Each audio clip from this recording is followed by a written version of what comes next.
ജോസ് എന്താ പരിപാടി?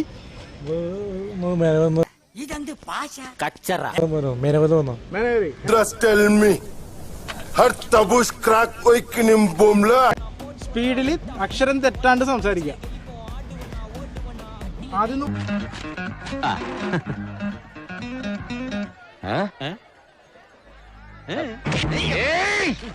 എഴുത്തുമാനെ അറിയാൻ പാടില്ലാത്തവരെ കളിയാക്കുന്നോടാ.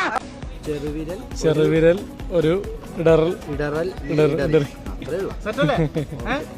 ഈസി അല്ലേ? Very easy.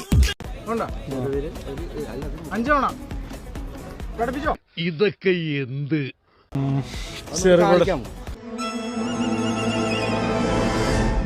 എന്തോന്ന് നോക്കി പറയാനേ പറ്റുള്ളൂ. ചെറുവിരൽ ഒരു ചെറുവിരൽ എന്താടാ ഒരു ചെറുവിട ഒരു ബോറിനെ സഹിക്കാൻ മറ്റൊരു ബോറിനെ കഴിയും. ഒരു ചെറുവിരൽ നോക്കി വായിക്കടാ. എന്നാ പിന്നെ ഞാൻ മറ്റേ എടുക്കട്ടെ. മറ്റേത് ഏത് ഞാൻ ഇവിടെ അഭിനയിച്ചിട്ടുള്ളത്? ചെറുവിരൽ ഒരു ഇടറൽ ഇടറി ഒരു ചെറുവിരൽ ഒരു ഇടറൽ അത് ഇടറി